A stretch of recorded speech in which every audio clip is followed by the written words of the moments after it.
Olá pessoal, começando mais um PPcast. Hoje é um programa muito especial, estamos aqui com o nosso convidado Jorge Rufino. 31 aninhos, manda um salve, Jorge. Salve. Beleza, o Jorge, ele é formado em Publicidade e Propaganda aqui na Uniara, da turma de 2011, né? Se formou em 2011. Contar um pouquinho da história dele e aí nós vamos chegar no nosso assunto hoje. Hoje nós vamos falar um pouquinho sobre empreendedorismo, né? Como você gerir, começar um negócio aí de publicidade, né? E a gente vai bater um papinho com o Jorge sobre isso, né? Bom, o Jorge já no segundo ano de publicidade já começava a fazer seus estágios, né? Em algumas agências da cidade. O TCC dele... aqui na Uniara os CCC são agências que são formadas, né? Você trabalha com um cliente real. E no caso do Jorge, a agência dele Café com Pernas, formado por 4 sócios, né? Que são os 4 integrantes que eram aqui do seu TCC. Eles terminaram o curso e abriram realmente essa agência física, né? O Jorge ficou durante 5 anos, né, trabalhando na Café com Pernas. Aí ele começou a estudar um pouco sobre lettering, que nós vamos falar um pouquinho sobre o que é o lettering, né, em que ele atua, como ele serve aí na comunicação visual. E após esses 5 anos, o Jorge pegou um pouquinho de experiência em lettering e resolveu abrir o estúdio Letra, né? Bom, Jorge, primeiro, obrigado por estar aqui, compartilhando aí essa experiência com a galera. Quando você abriu o Estúdio Letra, tem quanto tempo mais ou menos? Fala, Gabriel, obrigado aí pelo Beleza. convite, programa começando aí, desejar boa sorte, né, boas energias para o começo. E quanto tempo que eu comecei a estudar o lettering, cara? O lettering acho que tem uns 6 anos que eu comecei a estudar, por aí. Foi isso que você perguntou, Gabriel? Foi uns 6 anos, isso. E aí quando você saiu da Café... Como que você percebeu? Falei, bom, agora é o momento de eu focar um pouco mais no lettering e abrir o Estúdio Letra. Cara, foi assim, na verdade, a Café, ela é uma agência que ela foi muito promissora, ainda é, na verdade, né, muito promissora no mercado. A gente conseguiu formar uma equipe séria, que trabalhava com força mesmo assim, de vontade, principalmente, né? Então, às vezes, a gente nem tinha uma condição tão pesada de investir, né, no mercado, mas a gente tinha uma vontade muito grande de fazer as coisas e isso tornava a gente muito competitivo. Então, a Café ela sempre foi uma agência muito estruturada, mas para mim, que trabalho com essa parte criativa, né, ela começou a ter o padrão do mercado, que é natural. Então, a gente começou a ter clientes maiores, que exigiam uma certa padronização da sua comunicação e que vai tornando, né, todo o material muito coeso, muito firme, mas acaba perdendo um pouco da liberdade criativa, porque a gente começa a trabalhar com uma comunicação corporativa, né? E foi nesse momento que eu comecei a sentir vontade de fazer outras coisas. Aí eu comecei a estudar o lettering, ainda na Café, comecei a trabalhar, a brincar com isso. Já começaram a se abrir portas para mim, eu comecei a dar cursos, né? Ainda dentro da Café eu já dava cursos para as pessoas estudarem o lettering. E aí foi onde eu percebi que era um mercado interessante para eu dar uma pesquisada e resolvi me jogar de fato. Porque aqui, pelo menos, né, na nossa região, é muito difícil você encontrar um trabalho mais artístico, né? Bom, primeiro, a gente tá falando tanto de lettering, fala um pouquinho o que é o lettering, né, pro pessoal. A gente tá falando tanto porque a gente tem essa convivência, né? Mas e quem nunca, provavelmente já viu, né? Mas não sabe que o nome é lettering, né? Com certeza. O lettering, ele é um negócio assim, uma arte, né? Uma técnica de você fazer uma ilustração também. Então, ele é um desenho, só que ele é o desenho da letra. Então, você estuda ali a forma, né, da letra, o corpo dela, os movimentos que ela pode ter. E aí, dentro de... A gente está falando de escrita, né? Que é uma coisa que desde o começo da humanidade está aí presente, vários tipos de formas de escrita que a pessoa tem. Então a gente tem muita coisa para estudar, né? E o legal do lettering é que ele não fica só preso, né, a um logotipo. Ele te dá a liberdade de desconstruir tudo, né? Que é o legal, assim, o lettering, diferente da tipografia, né?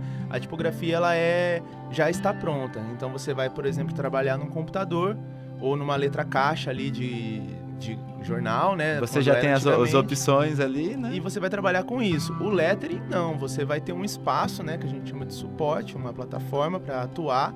Ela pode ser lisa ou ela pode ter, por exemplo, um desenho de uma árvore, que nem sua camiseta. E aí a gente trabalhar o lettering compondo em harmonia com o que já está ali, né? Isso daí só o lettering permite. Isso é muito legal. Ô Jorge, na Café com Pernas, quando você ficou lá durante esse tempo, né? Era um outro ambiente de trabalho com o ambiente que você hoje está trabalhando com a Estúdio Letra, Sim. certo? Porque lá a agência, ela tem uma estrutura maior, ela tem bem mais gente trabalhando, né? Se eu não me engano, a gente conversou de 10 a 15 pessoas, né? Sim. Então, esse fluxo ele vai mudando de acordo com o volume de trabalho, né? E aí você sai desse ambiente vida louca, correria, que a agência é isso aí mesmo, né? E você parte aí, vamos dizer assim, para essa carreira solo, né? Com outro enfoque, né? Com uma outra perspectiva, oferecendo um outro tipo de trabalho. E como é que foi essa mudança de ritmo? Ah, cara, foi assim... Acho que foi um aprendizado pra mim mesmo, enquanto profissional, enquanto até empreendedor, né? Porque eu tava comentando isso com a minha esposa. Eu sempre tive a iniciativa de ter as minhas empresas, de ter as minhas coisas. Então, a única época que eu fui funcionário mesmo de alguém foi no período que eu fui estagiário, porque eu precisava aprender. Fora isso, eu sempre tive as minhas empresinhas. E, como que fala, sair de uma empresa como a Café com Pernas, que a gente tinha uma equipe grande de pessoas, que você tem funcionário para escrever, tem funcionário para fazer a arte, você tem funcionário para te ajudar a fazer os orçamentos, financeiro, né? Tudo. Financeiro, conversar com o cliente, enfim, tudo que te ocupa, né, você pode dividir. E na carreira solo, não. Então, no começo eu fiquei muito ocupado, porque era uma montanha de trabalho, assim, e eu trabalho com listas, né? Então, eu olhava minha parede, tava cheio de papel anotado, com coisas que eu precisava fazer. E eram muito puxados, então eram materiais difíceis de montar, difíceis de escrever, fazer website, fazer tudo. E aí eu comecei, levou o quê? Quase um ano para eu conseguir estruturar. Diferente de uma agência que se a gente começasse seria 3 meses. E eu acredito que o seu primeiro trabalho, o primeiro desafio foi, na verdade, construir a identidade visual do próprio Estúdio Letra. Exatamente. Né? Que aí é só você, é diferente de uma agência que você tem outras pessoas que trabalham junto, que modificam a arte, ou enfim, que auxiliam, né? Ali é você que toma as decisões. Exatamente. E você que assume todas elas, né? O legal é que você pode trabalhar, que é isso que eu te falei, eu tava sentindo vontade de botar as minhas ideias em prática. Fica mais livre pra usar também. Muito, né? Porque é você. Então, você acredita em algo, você vai lá e faz. Se der errado, você tá pagando o preço disso. Mas se der certo, você vai ter a satisfação de fazer algo que você quer fazer, do jeito que você quer fazer. Você teve dificuldade? Que no caso da Estúdio Letra, você começou com um home office mesmo, né? Você trabalhando em casa. Isso é uma coisa que a gente vai falar também com a galera que está ouvindo, que às vezes não sabe, né? Principalmente às vezes o estudante de publicidade, ele acha que ele tem que... Não, eu vou só trabalhar em agência de publicidade, vou só trabalhar em grandes empresas. Pelo contrário, ainda mais no mundo de hoje, né, Jorge? Você mais ninguém pode falar isso. Você consegue trabalhar na sua própria casa. A publicidade ela não exige, pelo menos no campo da arte, né? Ela não exige grandes recursos de equipamentos. Você tendo ali um bom computador, que você consiga, né? Os programas que você domina, uma internet, você já consegue fazer muita coisa. Muita coisa. Como que foi essa mudança? Porque para você trabalhar nesse sistema home office, que hoje é muito comum, né, na comunicação, você faz seus horários, é tudo muito lindo, maravilhoso, mas você precisa de uma certa, não vou te dizer assim uma regra, né, mas você precisa ficar um pouco atento para não se exceder um pouco nos horários. Amanhã eu vou trabalhar mais cedo, não, amanhã eu vou trabalhar um pouquinho mais tarde. Então, não é igual a agência que você tem horário para entrar, não tem para sair, né, mas tem para entrar. Como que foi esse processo? O home office, assim, como no começo eu tava com muito trabalho, eu tenho a sorte de ter muita disciplina, assim, com o trabalho. Então, quando eu tenho um negócio pra fazer, eu fico fazendo. Não importa que eu vou ter que ficar até muito tarde trabalhando, contanto que eu chegue no meu objetivo.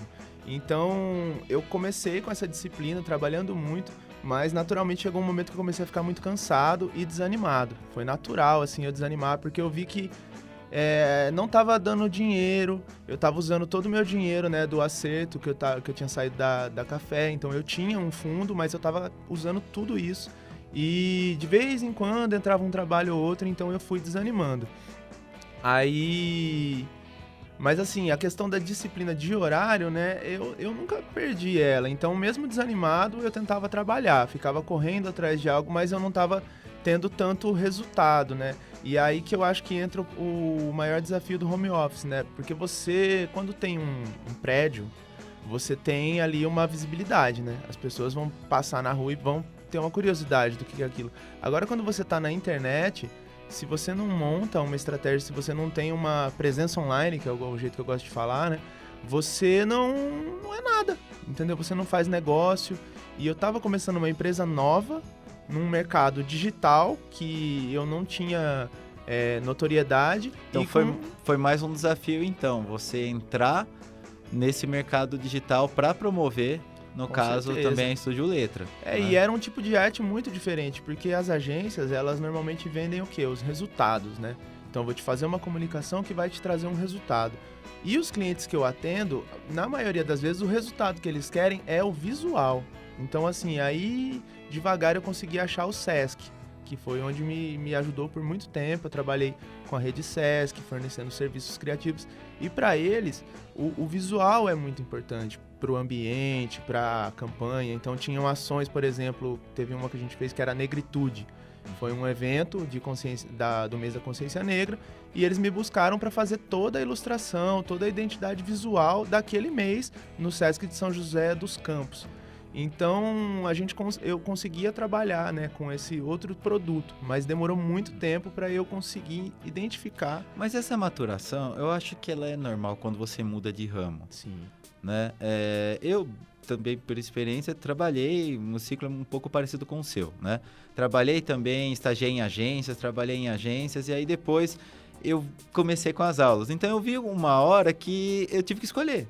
Porque eu tava ficando doido, né? Uhum. E aí quando você parte para você trabalhar no home office, no começo você fica igual um oceano, você fica naquele barquinho perdido. Depois que você começa a entender as marés, onde passam as correntes de água que vai levando, enfim, né? Você vai se encontrando, as coisas vão ficando mais fáceis e o seu trabalho vai ficando mais rentável, vamos dizer assim. Né? Sim. Dentro dessa estrutura, dessa busca, né? Pelo que eu sei, você acabou encontrando alguns nichos muito interessantes para trabalhar. Com a Estúdio Letra, um deles, né, foram os rótulos, né? Os rótulos de cervejas artesanais. Conta um pouquinho pra gente sobre isso. Massa. Eu vou até complementar, aproveitar esse gancho do rótulo para complementar a pergunta do horário, porque eu acho que aqui é onde, de fato, eu me adaptei e mudei o meu jeito de trabalhar no home office. O que acontece? Quando a gente trabalhava em agência, né, você tem aquele horário comercial, das 8 às 6, que é o horário que a gráfica funciona, que tudo está funcionando e que você também tem que funcionar. Mas, normalmente, é o momento que o cliente também está funcionando e está, o quê? Ocupado. Então, ele não pode falar com você, você não tem retorno do cliente, você não consegue desenvolver o seu projeto direito. Isso daí, dentro da cerveja artesanal, é mais forte ainda. Por quê? Boa parte dos meus clientes não trabalham só com cerveja artesanal. Então, são pessoas que têm empregos ou são empresários e têm a cerveja artesanal como um hobby. Hoje, com o mercado em crescimento, que a gente vai falar mais na frente, tem pessoas que já estão querendo largar seus empregos para viver de cerveja artesanal, assim como eu fiz. E é isso, sabe? Então, aí eu mudei totalmente o meu horário de trabalho. Então, hoje eu trabalho das 6h30 da manhã até umas 10 da manhã no máximo. Aí eu só volto a trabalhar às 4 da tarde e vou até mais ou menos 7h30 da noite, 8 horas, porque são os horários que o meu cliente está com tempo para falar comigo, entendeu? O cara tá, durante esse período da tarde, normalmente o dia dele tá bombando, e é o momento que eu uso para ou fazer uma ilustração, ou até ir pro clube, sabe, me divertir, fazer outras coisas, para também abastecer minha mente com coisas criativas, né, relaxar. Então, ali sim, eu mudei. E aí, com a relação do rótulo, né? Nessa questão de mudar de mercados, quando eu estava com o Sesc, eu percebi uma baixa muito grande na compra desses serviços, por causa da economia, da situação econômica que o país estava o ano passado, né? E estava muito difícil vender para qualquer um. Os clientes até queriam o serviço, mas não tinham condições de comprar. E aí, eu dei a segunda desanimada.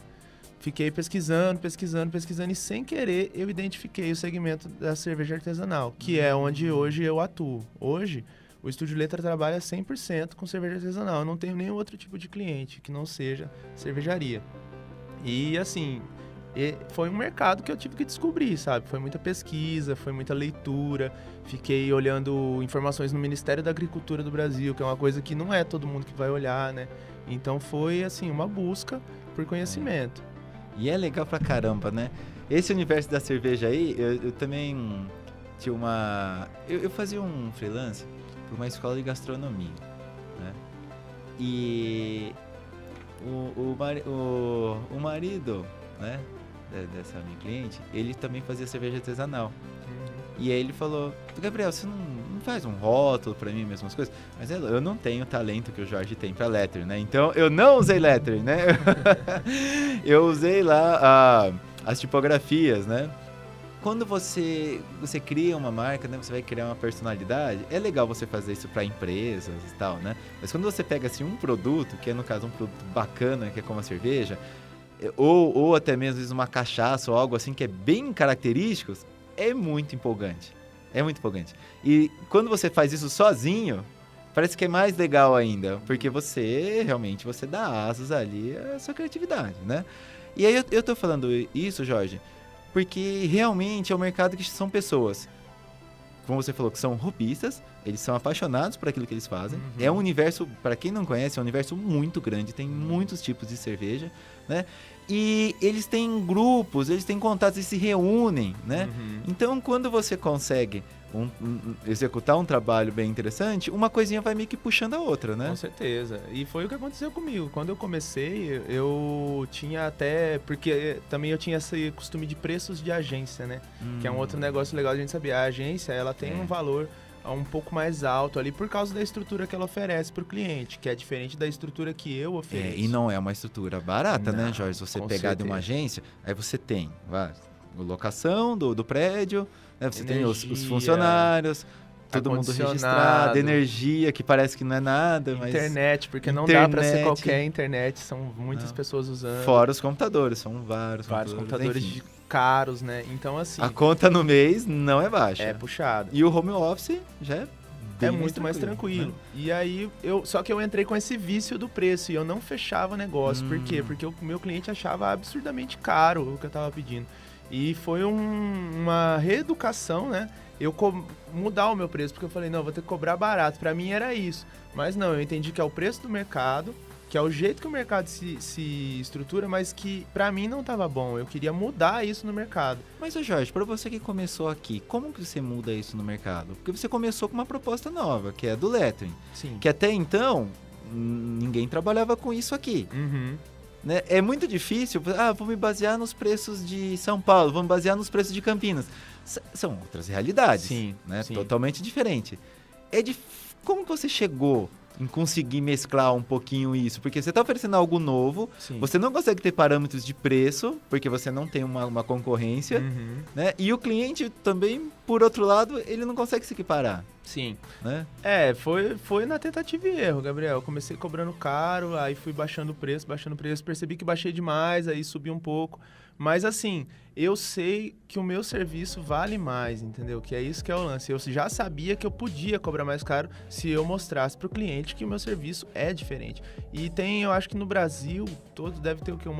Se tiver 10, é muito. Empresas que atendem cervejarias, mas nenhuma é especializada como a gente é, que tem todo esse leque de serviços tão completo assim para todo o setor, né? Desde o cervejeirinho de panela, que a gente fala, até a indústria que está fazendo, por exemplo, venda de equipamento de produção de cerveja, né?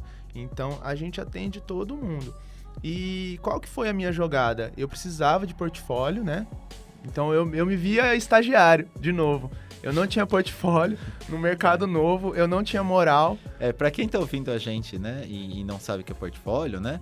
Portfólio são os trabalhos que o profissional de publicidade já realizou, né? Onde ele serve para mostrar do que ele faz, o que ele é capaz, até mesmo o estilo, né? Para o cliente poder ver e... a capacidade dessa pessoa. Isso, exato. Isso é portfólio. Isso. E aí, poxa, eu não tinha um portfólio pra cerveja. Eu tinha um portfólio gigantesco de coisas de agência, assim, de dar inveja. Mas pro cara que produz a cerveja, pra ele não vai ter graça interessa nenhuma. nada. Ele quer ver o rótulo, né? Ele quer ver o que você Exatamente. fez, né? As marcas, né? Eu mostro pra ele aquilo ali e ele fala, tá, mas você sabe fazer coisa de cerveja? Era o que eu ouvia. Então, era um soco na cara, mas beleza. Eu comecei e eu baixei o preço, porque eu falei, eu preciso pegar cliente Entrar no mercado. pra né? mostrar o meu serviço. Então, eu comecei a pegar uns rótulos cobrando baratinho e fazendo um serviço lá em cima. O cara recebia, o cliente recebia o rótulo, ele nem acreditava. Ele falava, meu Deus, mas eu achei que era um negócio simples. Isso aqui tá incrível e tal. Achei que fosse um word art ali, escrito, né? Tipo, ele ficava assim, surpreso. Mas eu tava fazendo aquilo pra mim também, porque eu precisava daquilo. E aí deu muito certo, porque hoje eu tenho 3 níveis de produto, então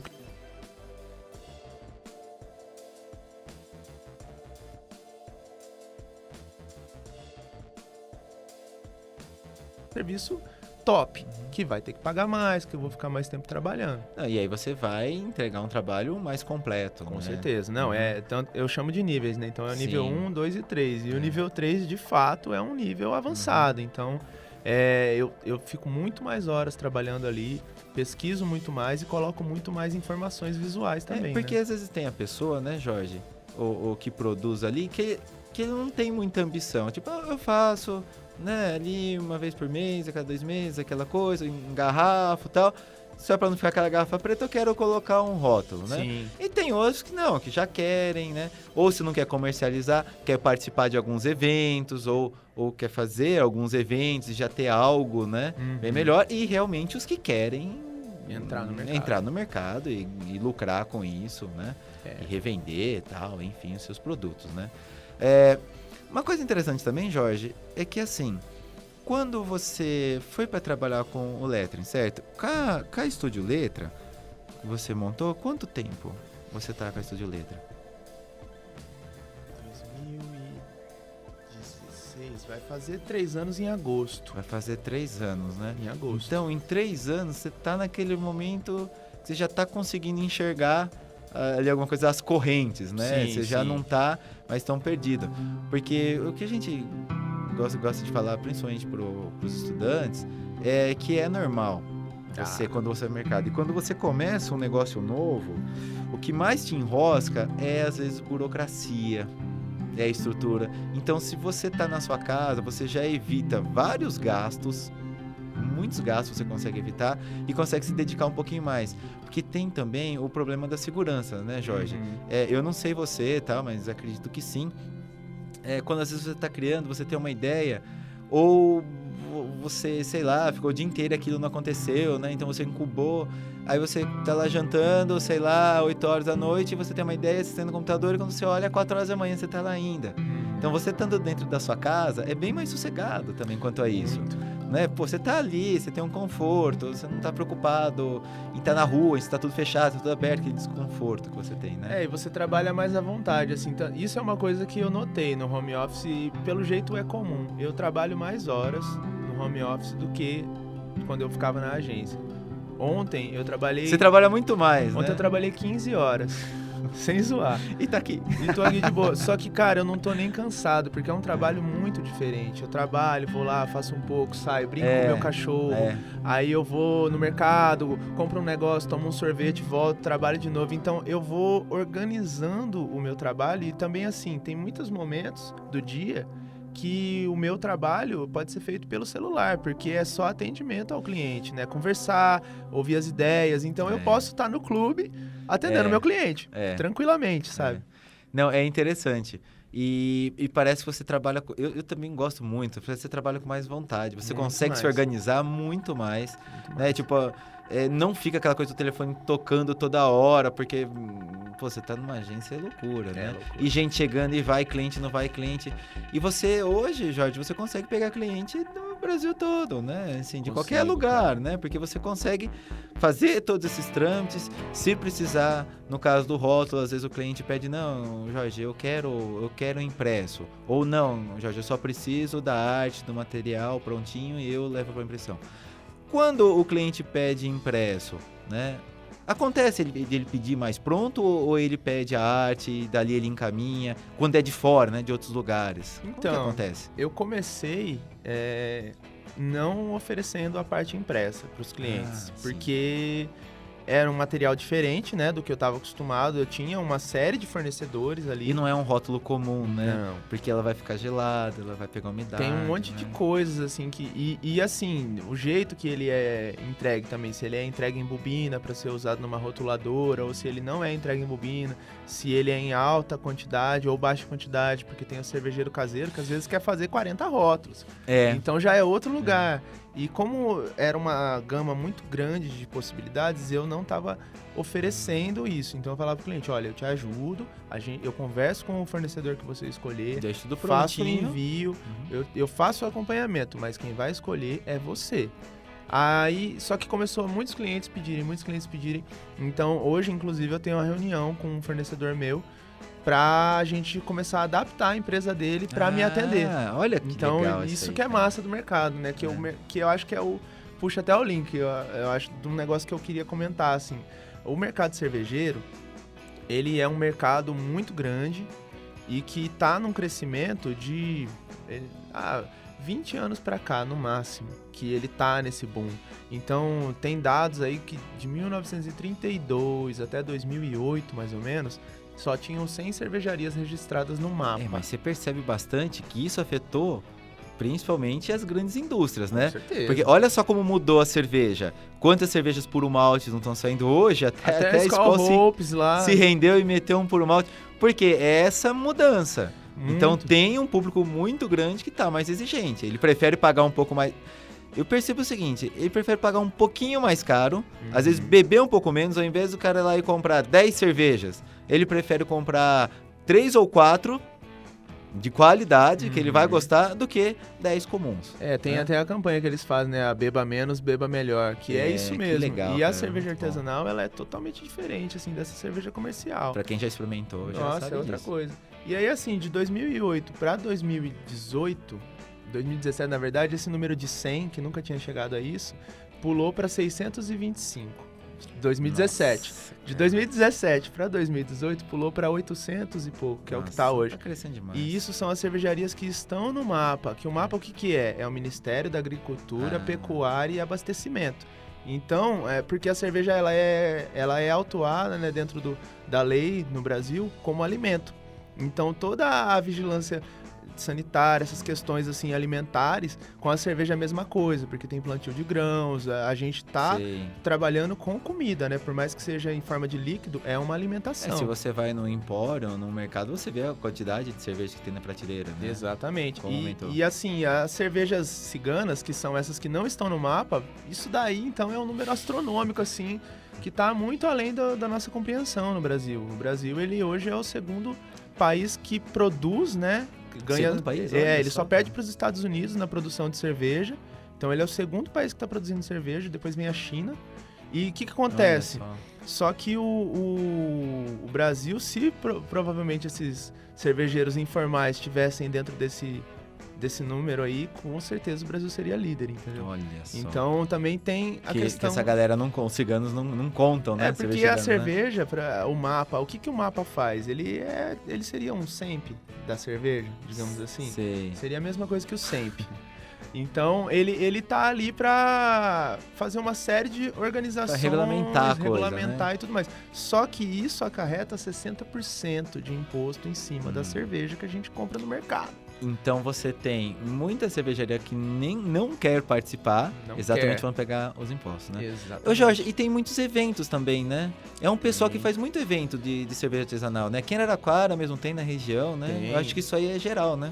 Tá crescendo muito, assim, a relação dos eventos. Inclusive, a gente vai participar de um evento internacional agora, né? Em maio, em São Paulo. Então, o evento, no caso, para você mostrar o seu trabalho, é muito legal, né? Porque você pega e ali você tá... A maioria dos eventos que acontecem no Brasil hoje são para os bebedores de cerveja, que é o que a gente fala. Então, é mais pra galera que quer ir lá conhecer. E é muito massa, porque tá rolando essa educação, né? Do público que consome a bebida. Só que também está começando a rolar esses encontros dos produtores. Dos produtores e da cadeia cervejeira. Por exemplo, esse encontro que a gente vai em São Paulo chama Brasil Brau. Aí ele é a maior feira de cerveja da América Latina.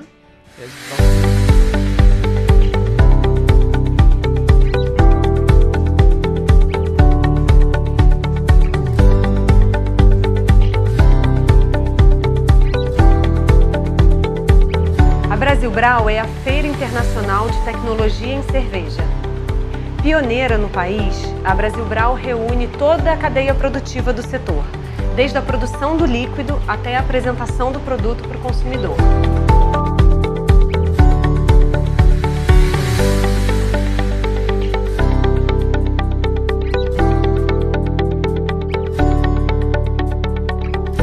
É um evento imperdível para quem quer fazer negócios no Brasil e na América do Sul, porque reúne fornecedores e compradores de indústrias de todos os portes.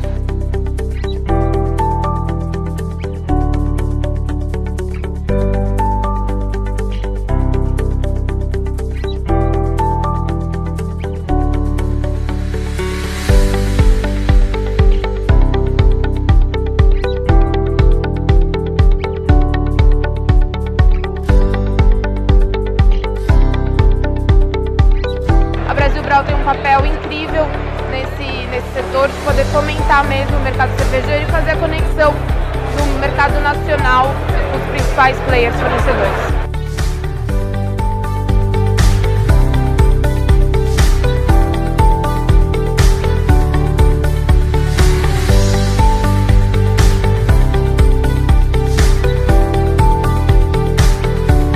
A Agrária está presente em mais uma edição aqui da Brasil Brau, que é um dos principais eventos, se não o maior evento cervejeiro do Brasil.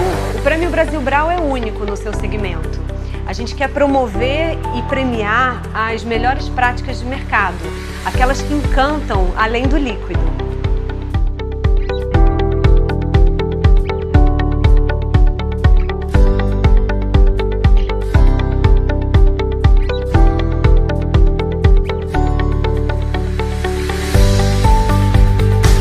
Hoje estava com gente perguntando, na Argentina tem algo assim? Ah, não tem. O importante é que você aqui, sendo cervejeiro, tem tudo o que precisa. Agradecer a organização, foi nota 10 e a gente está esperando acontecer só o ano que vem para estar presente de novo.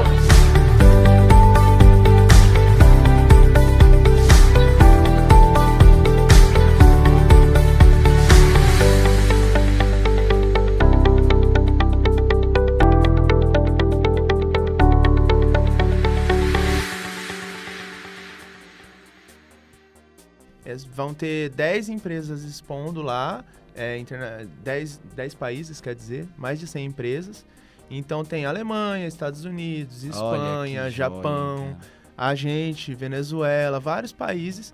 E o Estúdio Letra vai estar lá, né, como a única empresa, que é isso que eu fiquei muito assim impressionado quando eu vi. A feira é só de segmento de tecnologia de cerveja, então a maioria das empresas está lá, fornecem maquinário para essas empresas, para os cervejeiros produzirem mesmo, aumentar a produção de litragem, enfim. E eu sou a única empresa que vai estar lá, que oferece esse serviço de comunicação. Não tem mais ninguém na feira inteira que faz isso. Cara, que legal, Jorge. Tomara que dê tudo certo, que, fantástico. E quando você pega, eu até brinco, né, com os alunos, que um repertório bem interessante para você pegar uma referência e tal, é quando você vai no empório, antigamente você dava uma olhada nos rótulos de vinhos, assim, né?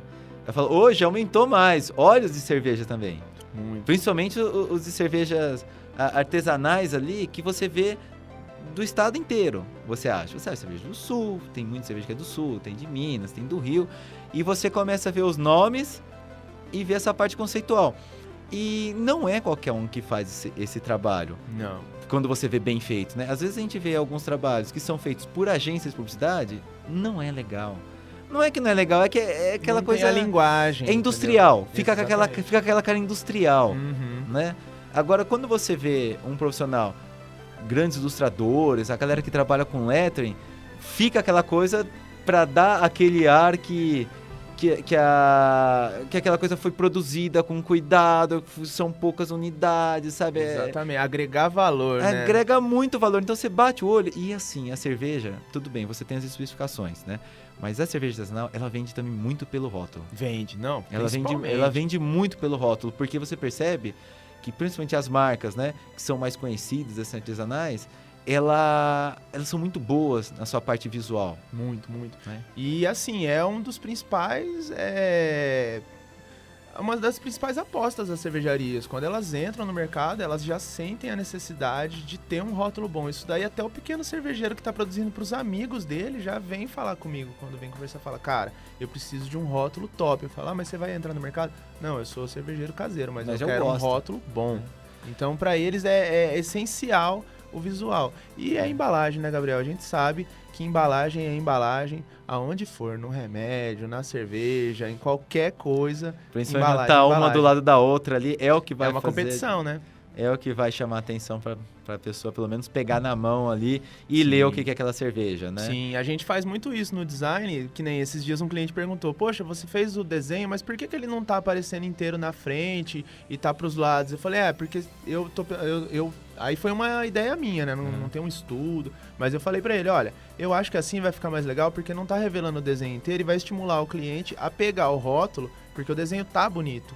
Então ele vai pegar para ver o resto. E aí ele já tá com o seu produto na mão. Se ele vai levar, eu não sei, mas eu já fiz ele segurar a sua garrafa em vez de segurar a outra. Aí ele, poxa, que massa, que ideia legal. E aprovou e continuou do jeito que tava. É porque você fazendo, ilustrando, ele fica com uma cara artesanal também. No sentido super positivo. Exatamente. Né? Fica aquela coisa bem familiar, bem próxima, né? Fica... E fica diferente da cerveja comercial. Quando eu falo comercial, é feito em grande escala, né? Se a gente pegar igual uma Skol, uma Brahma, que é...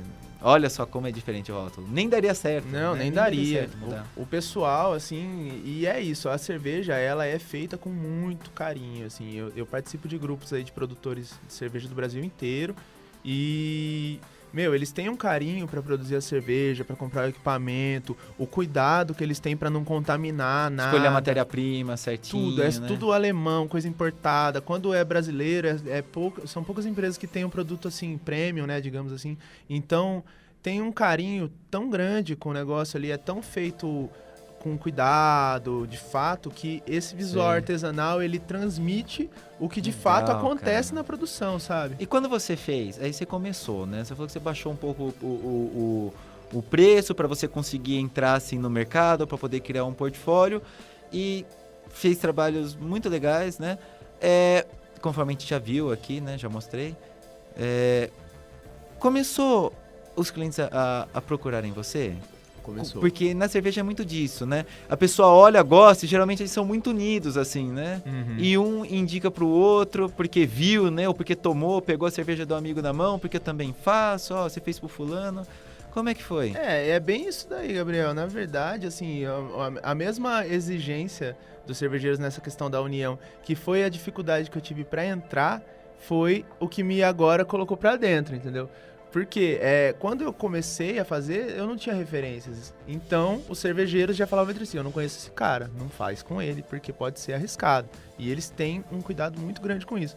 Só que a partir do momento que eu comecei... eles zelam muito pelo produto deles, né? Imagina um rótulo, então, né? Então, e assim, é um negócio que é pra vender, sabe? Ele não pode ter qualquer coisa. Tem cara, inclusive, que vem com um rótulo, o cara já tem o rótulo e fala, eu tenho, mas eu vi o seu trabalho e eu quero refazer o meu rótulo porque eu quero essa qualidade no meu produto. Isso é legal. Então, é muito massa. Só que hoje já mudou, então, esses cervejeiros que eu atendi, que hoje eu já tenho, acho que 20 cervejarias que eu atendo. Caramba, que legal, bastante Jorge. já.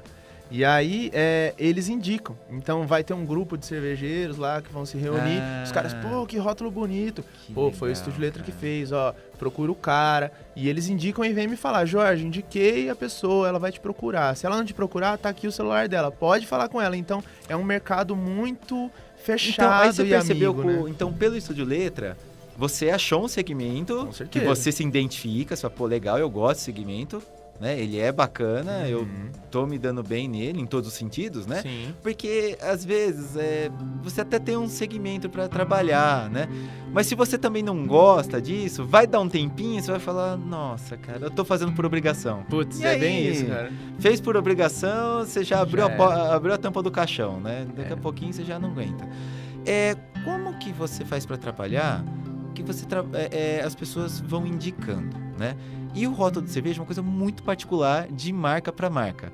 Muito. E o artista, né, principalmente no seu caso, né, que você ilustra, você faz o lettering, você tem que tomar um cuidado muito grande, e é isso que às vezes eu comento com os alunos, que você tudo bem, você tem que ter a sua marca, você tem que ter o seu estilo. Sim. Mas você tem que tomar cuidado para os trabalhos não ficarem todos com a mesma cara. Exatamente. Né? O que você faz para ficar atento, para não sair um pouco disso, né? Ah, Gabriel, assim, como já faz muito tempo que eu trabalho, né, que com às vezes criação. principalmente sobre cores, né? Fica tudo igual. A gente, assim, como faz muito tempo que eu trabalho, eu estudei muitos tipos de criação. Isso daí é uma coisa que você aí que vai trabalhar, você precisa estudar, entendeu? Vários tipos de arte. Então faz grafite, faz xilogravura, faz colagem, faz papietagem, faz de tudo que der pra fazer. Porque isso vai te dar um portfólio, um repertório muito rico, né? De coisas pra você produzir. Tá, e o trabalho, ele é que vai falar pra você a cara que você vai dar pra ele, né? É muito louco. Eu falo pros caras assim, galera, ó, vocês têm que conversar com o trabalho.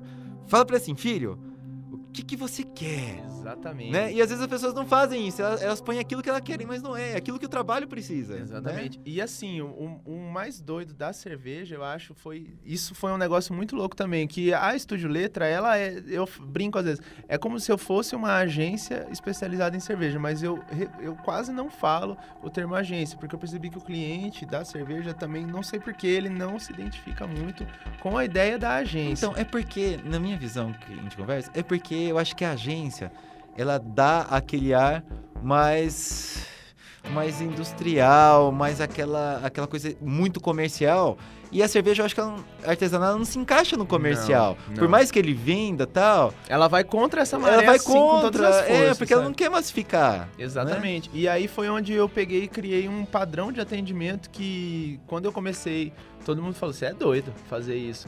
Mas hoje é o meu grande diferencial, que é o quê? No Estúdio Letra, o cliente participa 100% do processo criativo. Então, o cliente, ele passa a ser um funcionário da empresa durante o tempo que a gente está desenvolvendo o rótulo dele. E eu troco referência com ele, eu mando esboço, a gente conversa, muda esboço, ele me dá... Normalmente os clientes, esse pessoal que produz cerveja, eles são muito inteligentes, assim, eles leem muito, eles têm muita cultura boa.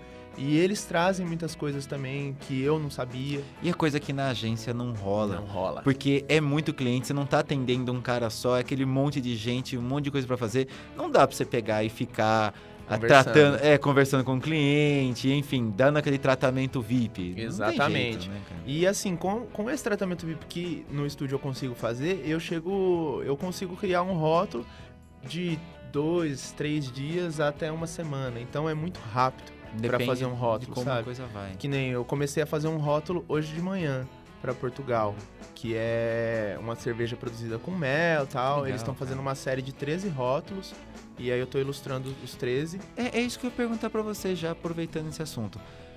Geralmente, o cervejeiro, ele não faz um tipo só de cerveja. Não, ele vai mudando. Então, ele faz a IPA, a ALE e tal, tem as suas porcentagens, né? Exato. Aí, no caso, quando você vai criar esse rótulo, você também já tem que pensar um pouco no estilo da cerveja. No estilo da cerveja, né? Tem duas maneiras de trabalhar nesse caso. Você pode... Que hoje as cervejarias mudaram, né? Porque antigamente o que era? Era padronizado você ter um rótulo e ir mudando as cores dele. Então você tem uma Brahma, você tem algo do tipo e só. E hoje em dia não. Cada estilo de cerveja tem um desenho que conta uma história da experiência sensorial que você vai ter ali. Então se ela tem muito cheiro de lúpulo, normalmente tem muitas flores de lúpulo no rótulo. Se ela é uma cerveja que tem, por exemplo, maracujá, vai ter de algum jeito ali o maracujá ilustrado. Então você depende principalmente da condição de investimento, né? Tem cervejeiros que estão começando e preferem fazer uma matriz e depois vir só variando as cores e as informações do estilo. E tem a cervejeiro que não, eu tô com grana, eu quero investir, eu quero um desenho para cada rótulo. Aí é sempre o custo de criação, e ele pode inclusive fazer cada rótulo em um nível. Aí o cliente tem total liberdade. Tá, isso é muito bacana. Jorge, se bobear, a gente fica falando aqui de rótulo de cerveja a manhã toda, né? Eu queria agradecer de você estar vindo aqui, batendo um papinho, falando um pouco sobre empreendedorismo, como é você começar como estagiário, né? Depois você ir para uma agência, abrir uma agência, depois voltar, trabalhar no home office, abrir o estúdio, enfim, tá compartilhando toda essa experiência com a gente, aí, esses segmentos, né? Cervejeiro, que é super interessante, que a gente bateu um papinho aqui. Galera, eu vou deixar aqui o contato do do Estúdio Letra, do Jorge, né? Vocês podem estar acessando, ver os rótulos, né? Durante aí o nosso bate-papo, vocês viram alguns trabalhos, né? Acho que a ideia é mostrar mesmo, né? Essa nova linha, né? Que sai um pouco do industrial e você vai um pouco mais para a customização, que é a grande tendência da customização. E nós temos profissionais que fazem isso e que saíram aqui do nosso curso de Publicidade e Propaganda da Uniara. Jorge, muito obrigado pela visita. Ô, Gabriel, eu que agradeço. Tamo junto. Quando precisar, é só chamar. Beleza, PPcast fica por aqui, tá? Até a próxima. Joia, Jorjão. Boa! Bom, cara. Pô, que legal. Fico muito feliz, cara, que as coisas estão... Nossa, cara, dando vou te certo, falar você que achou um segmento foi super legal. sem querer, Gabriel. Que Sabe bacana, quando você cara. tá fazendo um negócio assim? Mas é assim que eu tinha mesmo a vontade coisa, de cara. fazer, eu achava da hora. Mas sua cara mesmo. Mas eu não fazia, sabia que dava dinheiro. Só que hoje eu tô mudando radical, tanto que agora, a gente não comentou disso daí, mas assim, também acho que tem tanta coisa legal aí que não faz falta. Eu comecei a aumentar, né? Comecei a...